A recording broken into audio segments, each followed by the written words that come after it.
പ്ലാസ്റ്റിക്കിനെ വെറുക്കേണ്ടതില്ല, മറിച്ച് പുനരുപയോഗ സാധ്യതകളെ പ്രയോജനപ്പെടുത്തുക എന്ന ആശയമുയർത്തി ലവ് പ്ലാസ്റ്റിക് അധ്യാപക ശില്പശാല.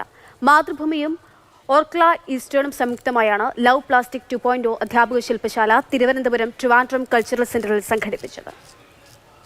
ജൈവ അജൈവ മാലിന്യം തരംതിരിച്ച് സൂക്ഷിക്കുന്ന ശീലം സ്കൂളിൽ നിന്ന് തുടങ്ങണം. എങ്കിൽ മാത്രമേ പ്ലാസ്റ്റിക്കിനെ വിപത്താകാതെ കൈകാര്യം ചെയ്യാനാകൂ. ഇന്റർനെറ്റ് എന്ന് പറയുന്നത് വലിയ സാധനമാണ്.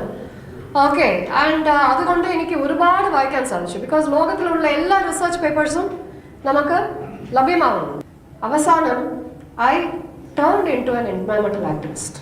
പ്ലാസ്റ്റിക് ഉപയോഗവുമായി ബന്ധപ്പെട്ട് സമൂഹത്തിൽ മാറ്റം കൊണ്ടുവരാൻ പറ്റുമെങ്കിൽ അത് അധ്യാപകർക്ക് മാത്രമാണ്. നമ്മുടെ നിത്യജീവിതത്തിൽ പ്ലാസ്റ്റിക്കിന്റെ ഉപയോഗം എന്തായാലും വരും.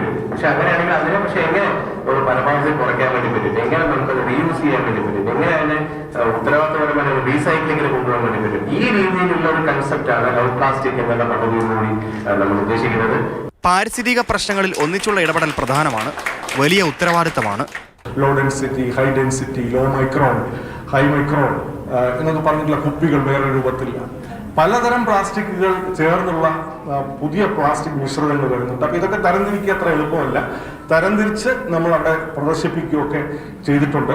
പ്ലാസ്റ്റിക് വേർതിരിച്ച് പുനരുപയോഗിക്കുന്നതിനുള്ള മാതൃഭൂമി ഈസ്റ്റേൺ ലവ് പ്ലാസ്റ്റിക് പദ്ധതിയുടെ ഭാഗമായി അധ്യാപകർക്കായുള്ള ജില്ലാതല ശില്പശാല കെ വാസുകി IAS നിർവഹിച്ചു.